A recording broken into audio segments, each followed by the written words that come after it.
الا ان اولیاء اللہ لا خوف علیہم ولا هم يحزنون صدق اللہ العظیم وبلغنا رسوله النبی الکریم الرؤوف الرحیم ان اللہ وملائکته یصلون علی النبی یا ایھا الذین آمنوا صلوا علیہ وسلموا تسلیما۔ کوئی لب خاموش نہ رہے، بلند آواز سے پڑھیے الصلاۃ والسلام علیک یا رسول اللہ، الصلاۃ والسلام علیک یا حبیب اللہ، الصلاۃ والسلام علیک یا سیدی یا خاتم النبیین۔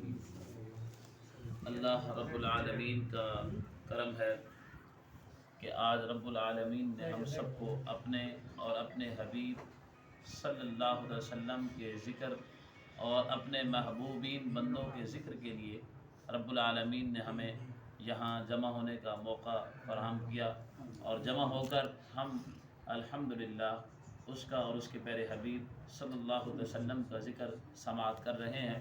رب العالمین چند لمحوں کی یہ حاضری میری اور آپ کی اپنی بارگاہ میں قبول فرمائے، اور دنیا اور آخرت کے لیے یہ جو لمحے ہم گزار رہے ہیں یہ ذریعہ نجات بنائے۔ میرے دوستو، قرآن کریم فرقان حمید میں رب العالمین اولیاء کرام کی شان کو بیان کرتے ہوئے فرمایا الا ان اولیاء اللہ لا خوف علیہم ولا هم یحزنون، خبردار بے شک جو اللہ کے ولی ہیں انہیں نہ تو کوئی خوف ہے نہ کوئی غم ہے۔ ولی کیسے بنتا ہے؟ صاحب روح البیان نے لکھا کہ معرفت اللہ و معرفت النفوس، جسے اللہ کی پہچان ہو جائے اور نفس کی پہچان ہو جائے۔ جو نفس کو اپنے پہچان جائے اور رب العالمین، اور جو نفس کو پہچانے گا در حقیقت وہی رب کو پہچانے گا، کیونکہ جو نفس کی اتباع کرتا ہے وہ رب کی معرفت نہیں پا سکتا۔ نفس کا انکار کرنا در حقیقت رب العالمین کی اطاعت ہے۔ صوفیہ نے لکھا ہے اس بارے میں،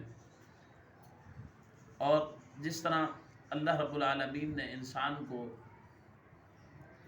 حواس خامسہ ایکسٹرنل، اور جس طرح اندرونی طور پر نفس کی 5 طاقتیں ہیں، اسی طرح روح کی 5 طاقتیں ہیں، اور دل کی بھی جس طرح 5 طاقتیں ہیں۔ مراد یہاں سے صوفیہ نے لکھا کہ کھڑکیاں بھی کھلتی ہیں جب وہ ذکر اللہ کرتے ہیں، دروازے ان کے لیے روحانیت کے کھلتے جاتے ہیں۔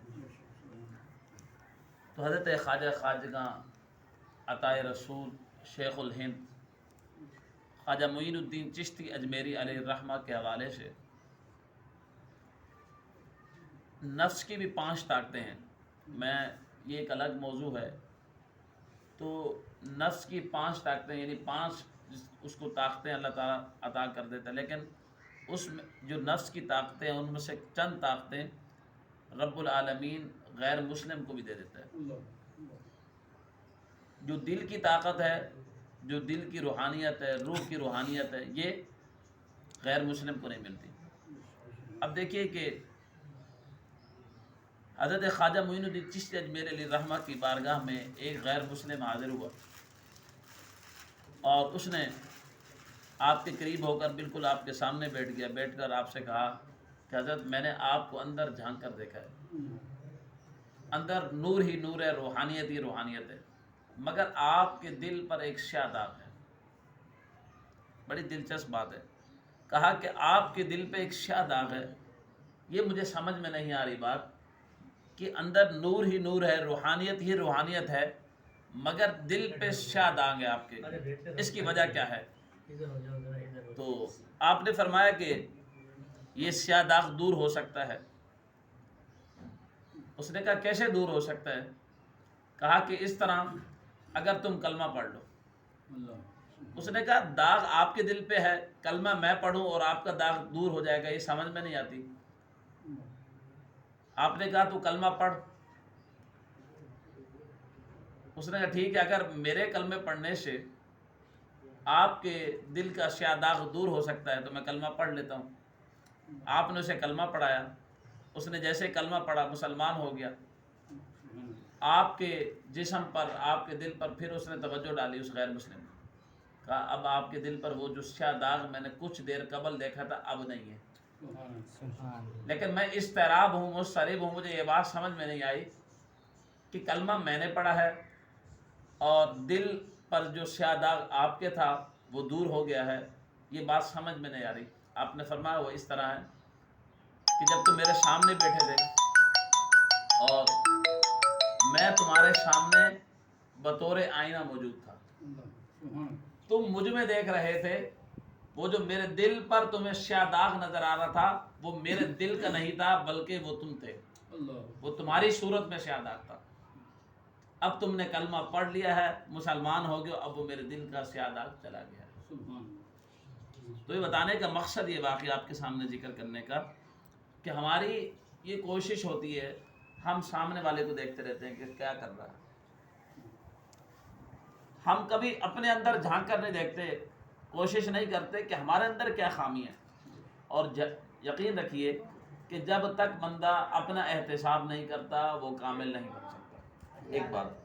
دوسری بات، ایک واقعہ میں اور سنا کر پھر کیونکہ وقت محدود ہے، جس طرح حضرت سلطان محمود غزنوی علیہ الرحمہ کو ایک دفعہ یہ خواہش پیدا ہوئی کہ میں حضرت خضر علیہ السلام کی زیارت کروں، تو آپ نے دربار شاہی سے یہ پیغام بلند ہوا کہ سلطان محمود غزنوی زیارت خضر علیہ السلام کرنا چاہتے ہیں، تو کون ہے جو حضرت سلطان محمود غزنوی کو زیارت حضرت خضر علیہ السلام کرے؟ تو ایک بوڑھا کم سن بوڑھا تھا، طاقت لاغر، بالکل کمزور صورت میں آپ کے سامنے حاضر ہوا۔ اس نے کہا کہ میں آپ کو، سلطان محمود غزنوی سے کہا کہ میں آپ کو خضر علیہ السلام کی زیارت کروا سکتا ہوں۔ اس نے کہا ٹھیک ہے، کہا لیکن مجھے فلاں دریا کے کنارے پر بیٹھ کر 6 مہینے وظیفہ پڑھنا پڑے گا، پھر زیارت ہوگی۔ اس نے کہا ٹھیک ہے، آپ جا کر وظیفہ پڑھیں، مجھے تو زیارت کرنی ہے۔ کہا میں غریب آدمی، اگر میں آپ کے لیے وظیفہ پڑھوں گا، میں آپ کے لیے وظیفہ پڑھوں گا تو میرے بچوں کو کھلائے گا پلائے گا کون؟ آرڈر جاری ہو گئے شاہی دربار سے کہ اس کے گھر کے جو اخراجات ہیں، جو ضروریات ہیں وہ پوری کی جائیں۔ اب 6 مہینے وہ چلتا رہا نظام۔ 6 مہینے جب پورے ہوئے تو اس کو بلوایا گیا، کہا کہ زیارت کرواؤ حضرت خضر علیہ السلام کی۔ تو اس نے کہا کہ میں وظیفہ تو پڑھ رہا تھا، لیکن وظیفہ پڑھتے ہوئے کوئی غلطی کوتاہی ہوگی، لفظ آگے پیچھے ہو گئے تو وظیفے میں وہ تاثیر پیدا نہیں ہوئی، تو لہذا میں اب نہیں کرا سکتا، ایک اور موقع مجھے دیا جائے۔ تو حضرت سلطان محمود غزنوی علیہ الرحمہ نے فرمایا کہ ٹھیک ہے، تمہیں اور مہلت دی۔ اس نے کہا ٹھیک ہے۔ 6 مہینے پھر اس نے وظیفہ پڑھا، 6 مہینے گزر گئے، بلایا گیا، بھائی کیا ہوا؟ کہا حضرت میں نے تو آپ سے جھوٹ بولا تھا، میں غریب تھا، میں نے کہا چلو اچھا موقع مل رہا ہے، چلو اس مہینے میرے بچے جو ہیں 1 سال پیٹ بھر کے کھانا کھا لیں گے، میں نے تو موقع سے فائدہ اٹھایا۔ تو سلطان محمود غزنوی نے جلال میں آ کر اپنے وزیروں مشیروں سے پوچھا کہ اس کو سزا کیا دی جائے؟ تو ایک وزیر نے کہا کہ اس کی گردن کو کاٹ دیا جائے، اور ایک نے کہا کہ اس پر کتے چھوڑ دیے جائیں۔ جب پہلے نے کہا کہ اس کی گردن کاٹ دی جائے تو وہاں ایک بزرگ موجود تھے، انہوں نے کہا کہ یہ صحیح کہہ رہا ہے، اس کی واقعی میں گردن کاٹ دی جائے کہ اس نے بادشاہ سے جھوٹ بولا ہے، دھوکہ کیا ہے، مکر کیا ہے، فریب کیا ہے، لہذا اس کی گردن کاٹی جائے، اور یہ شخص جو آپ کا وزیر مشورہ دے رہا ہے یہ سچ کہہ رہا ہے۔ دوسرے نے جو کہا کہ اس پر کتے چھوڑ دیے جائے، کہا یہ بھی سچ کہہ رہا ہے۔ جب ایاز سے پوچھا، ایاز نے کہا کہ اسے معاف کر دیا جائے، تو اس بزرگ نے کہا کہ یہ بھی سچ کہہ رہا ہے۔ تو بادشاہ کو جلال آ گیا، اس بزرگ سے کہا عجیب ماجرا ہے، پہلے نے کہا گردن کاٹ دی جائے، وہ بھی سچ کہہ رہا ہے، دوسرے نے کہا کتے چھوڑ دیے جائیں، کہا یہ بھی سچ کہہ رہا ہے، تیسرا کہہ رہا ہے معاف کر دیا جائے، یہ بھی سچ کہہ رہا ہے۔ تینوں اگر سچ کہہ رہے ہیں تو پھر کس کی بات پر عمل درآمد کیا جائے؟ اور تینوں کے جو مشورے ہیں وہ بالکل ایک دوسرے کے مخالف میں ہیں، تینوں کے مشوروں میں تضاد ہے، تو یہ کیسے ہو سکتا ہے؟ تو اس بزرگ نے کہا بات یہ ہے، جو پہلے نے آپ کو مشورہ دیا نا کہ اس کی گردن کاٹ دی جائے، اس کے آباء و اجداد کسائی کا کام کرتے تھے، تو اس لیے اس کے ذہن میں ویسا ہی مشورہ آیا، کیونکہ جانوروں کی گردنیں کاٹتے ہیں، جب آپ سے نے اس سے پوچھا تو اس نے کہا اس کی بھی گردن کاٹ دی جائے۔ اور جو دوسرا تھا، کہا اس کے آباء و اجداد بادشاہوں کے کتوں کو نہلاتے ہیں، کتوں کو پالتے ہیں، کہا اس لیے اس نے کہا اس پر کتے چھوڑ دیے جائیں۔ اور رہا جو ایاز ہے، یہ ہے سید، اور سید کسی سے بدلہ نہیں لیتا، سید معاف کر دیتا ہے۔ تو بادشاہ نے کہا سلطان محمود غزنوی ایاز سے کہ بھائی تم نے اتنا عرصہ ہو گیا میرے پاس اور تم نے بتایا کیوں نہیں کہ تم سید ہو؟ تو ایاز محمود نے کہا بادشاہ بات یہ ہے اس نے میرا تو پردہ اٹھا دیا ہے کہ میں سید ہوں، اس نے میرا تو بتا دیا ہے، اب میں یہ بھی بتا دیتا ہوں جو مجھے کہہ رہا ہے جس نے آپ کو یہ بتایا میں سید ہوں وہی خضر ہے۔ سبحان اللہ۔ تو بتانے کا مقصد یہ ہے کہ ہم ہمیشہ اپنی طرف سے تو بہت اچھا سوچ رہے ہوں یہ ایسا ہو جائے، لیکن اگر ان واقعات کے روح سے ہم دیکھیں تو ہمیں بہت کچھ یعنی کہ سیکھنے کی ضرورت ہوتی ہے۔ تو اللہ رب العالمین ہم سب کی حاضری کو اپنی بارگاہ میں قبول فرمائے، اور ہم سب کو صوفیاء کی جو واقعات ہیں، جو ان کے تجربات ہیں، حالانکہ سلطان محمود غزنوی بھی بہت نیک بادشاہ گزرا ہے، اور ایک دفعہ ذکر ہے کہ آپ بے وضو تھے تو آپ نے آپ کے بیٹے کو جس کا نام محمد یا احمد تھا غالباً، تو اس کو جب بلانا چاہا تو کہا اے ایاز کے بیٹے ادھر آ۔ تو ایاز کو جب پتہ چلا وہ فرمادار بادشاہ کا نوکر تھا، تو اس نے کہا کہ حضرت کوئی آج میرے بیٹے سے کوئی غلطی ہو گئی ہے، آج آپ نے اس کو نام سے نہیں بلایا بلکہ کہا اے ایاز کے بیٹے ادھر آ۔ تو سلطان محمود غزنوی نے کہا جو بزرگ ہمارے گزرے ان کی تاریخ یہ ہے کہ وہ کتنے با ادب ہوا کرتے تھے، تو با ادب ہونے سے مقام ملتا ہے، اور یعنی کہ اپنے صوفیاء کی بزرگان دین بڑوں کی اطاعت و فرماداری سے۔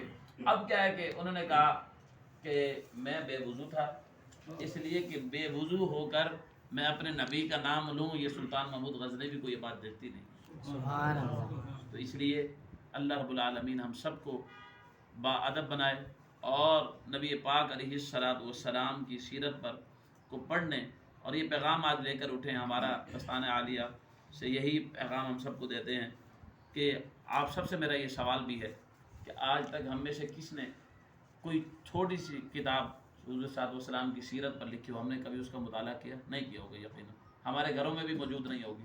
تو اس لیے کوئی بھی، میں آپ کو کتابوں کے نام بھی بتا دیتا ہوں، سیرت مصطفیٰ علامہ عبد المصطفیٰ اعظمی علیہ رحمہ کی لکھی ہوئی مختصر کتاب، اس کو لیں گھر میں رکھیں، روزانہ سب گھر والے جمع ہو جائیں، جس کو اچھی اردو پڑھنی آتی ہو وہ پڑھ کر سب کو سنائیں۔ ہم نے سر میں پڑھا نہیں ہے نا، ہم اس لیے دوسروں کو آئیڈیل بنا کر گھوم رہے ہیں۔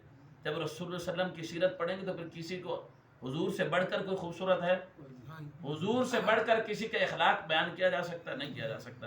حضور سے بڑھ کر کسی کی زندگی کو اپنا آئیڈیل نہیں بنایا جا سکتا۔ تو اس لیے جب ہم پڑھیں گے کہ ہمارے کریم آقا جب صحابہ کے جھرمٹ میں تشریف لاتے تو کیا وہ نظارہ، کیا عالم ہوتا، اور جب حضور صلی اللہ علیہ وسلم جہاد پر تشریف لے جاتے، جب جنگوں میں ہوتے، کس طرح ہمارے نبی نے اس اسلام کے لیے، اسلام کی بقا کے لیے غزوہ خندق میں اپنے جسم پر، اپنے پیٹ پر پتھروں کو باندھا، کس طرح آپ نے جا کر طائف کی وادیوں میں اسلام کی تبلیغ کی، کس طرح آپ نے صحابہ کرام کو محبت کا پیغام دیا، کس طرح کفار و مشرکین کے سامنے ڈٹے رہے۔ یہ ہم کیسے پڑھیں گے؟ ہم سیرت جب تک نہیں پڑھیں گے تو ہمیں نہیں پتہ چلے گا۔ تو اس لیے آپ سب سے میں یہ کہوں گا کہ سیرت کی کتاب یا شفیع احمد اکاڑوی کی کتاب ہے ذکر جمیل، اس کو خریدیں آپ، 100-150 روپے کی آپ کو مل جائے گی، اس کا مطالعہ کریں تاکہ ہمیں پتہ چلے ہمارے بچوں کو۔ اور حضور کا خود کا فرمان موجود ہے، حضور صلی اللہ علیہ وسلم نے فرمایا کہ بچوں کو سب سے پہلے میری محبت سکھاؤ۔ تو جب ہم سیرت ہی بیان نہیں کریں گے، اور جب بچہ ہمارا حضور کی سیرت سن چکا ہوگا تو یقیناً وہ کسی اور طرف نہیں دیکھے گا، اور پھر کیا محبت کا عالم ہوتا ہے۔ میں بات پھر طویل نہ ہو جائے، مجھے آپ سب سے زیادہ جلدی ہے، میں آپ سے یہ عرض کرتا ہوں کہ پھر محبت کا عالم کیا ہوتا ہے کہ جب حضور صلی اللہ علیہ وسلم کی سیرت اور آپ کی زندگی مبارکہ جب سامنے آ جاتی ہے، پھر بندہ کسی اور کی طرف نہیں دیکھتا۔ کیسے نہیں دیکھتا؟ آپ مولانا حضرت صہیب، حضرت بہت پیارا نام ہے، بڑے امیر ترین کبیر صحابی تھے، میرے ذہن سے صحابی کا نام بھی، الغرض یہ ہے کہ بات بتانا مقصود ہے کہ وہ صحابی رسول اتنے امیر تھے کہ جن کے بارے میں ائمہ سیرت نگاروں نے لکھا کہ جب وہ اتنا اعلیٰ لباس پہنتے تھے کہ وہ یمن سے تیار ہو کر آتا تھا، اور پھر جس گلی سے گزرتے تھے مہینوں تک اس گلی سے خوشبو آتی تھی، اور پتہ چلتا تھا کہ آج یہاں سے فلاں شخص گزرا ہے۔ لیکن والد کا وصال ہو گیا، یہ اسلام لے آئے، جب اسلام لے آئے تو چچا نے کہا کہ یا تو کلمہ چھوڑ دے یا پھر جو باپ کی جائیداد ہے، وراثت ہے، اس کو چھوڑ دے۔ تو کہا ٹھیک ہے، میں کلمہ تو نہیں چھوڑ سکتا، میں باپ کی وراثت چھوڑ سکتا ہوں۔ بتائیں کہ اتنا قیمتی لباس پہننے والا، اتنی اعلیٰ خوشبوئیں لگانے والا ایسا نوجوان خوبصورت، لیکن جب اسلام کی محبت اس کے سینے میں پیوست ہوئی حضور کی محبت اس کے سینے میں جب بلند ہوئی، اجاگر ہوئی، تو پھر کیا محبت کا عالم تھا۔ تو چچا نے کہا میں سب کو چھوڑ کر جا رہا ہوں۔ تو چچا نے کہا یہ جو تم نے لباس پہن رکھا ہے نا، یہ بھی تمہارے باپ کا، اس کو بھی اتار دو۔ تو وہ لباس بھی اتار دیا اور لباس اتار کر ماں کے پاس پہنچے برہنہ ہو کر، اور ماں سے کہا کہ آج مجھ سے چچا نے کہا یا تو کلمہ چھوڑ دے یا تو پھر باپ کی وراثت چھوڑ دے۔ ماں نے اپنے ہاتھوں پہ ہاتھ رکھا، اپنی آنکھوں پہ، اور اپنی چادر اتار کر حضرت صحابی کو دی، اور صحابی وہ چادر لپیٹ کر حضور کی بارگاہ میں بتائیں۔ جب اسلام کی محبت دل میں آتی ہے نا تو پھر بندہ مال و زر سے محبت نہیں کرتا، پھر وہ اس کا عالم یہ ہوتا ہے کہ اسلام بہت کچھ لے بھی لیتا ہے اور بہت کچھ دے بھی دیتا ہے۔ پھر جب اسلام عزت دیتا تو پھر کیسر و کسریٰ کے خزانے بھی صحابہ کے قدموں میں آ جاتے ہیں۔ تو اس لیے ہمیں رسول اللہ صلی اللہ علیہ وسلم کی ہسٹری اور آپ کی سیرت جو ہے وہ پڑھنی چاہیے، اور نماز کی بھی پابندی کرنی چاہیے۔ کوئی شخص یہ کہ میں تو یہ ہر جگہ کہتا ہوں آپ نفل پڑھیں، مستحب کام کریں، اور فرض نماز نہ پڑھیں، تو نفل اور مستحب کام کرنے کا بھی کوئی فائدہ نہیں ہے۔ ہمارے لوگ بڑی معذرت کے ساتھ 11ویں شریف کی محفل بڑے جوش و خروش سے مناتے ہیں، محفل میلاد النبی مناتے ہیں۔ بتائیں حضور نے فرمایا نماز میری آنکھوں کی ٹھنڈک ہے، جو شخص نماز نہ پڑھے اس کا میلاد منانے کا کیا فائدہ، اس کی 11ویں شریف کرنے کا کیا فائدہ۔ تو اس لیے ہمیں سب کو چاہیے کہ ہم نماز کی پابندی کریں، اور اپنے بچوں کو بھی پابندی کروائیں، اور اپنے گھر میں ڈراموں فلموں سے ہٹ کر سوشل میڈیا پر گھنٹوں جو ہم ٹائم ضائع کر رہے ہیں، اس سے بہتر یہ ہے کہ ہم سیرت کی کتاب کھولیں اور اپنے بچوں کو سیرت رسول بیان کریں۔ اللہ رب العالمین ہمیں اور ہم سب کے اہل خانہ کو نبی پاک علیہ الصلوۃ والسلام سے سچی محبت عطا فرمائے۔ رب العالمین ہم سب کا یہاں جمع ہونا اپنی بارگاہ میں قبول فرما کر دنیا اور آخرت میں ہم پر اپنا خصوصی فضل و کرم نازل فرمائے۔ صلاۃ و سلام کے لیے کھڑے ہو جائیں۔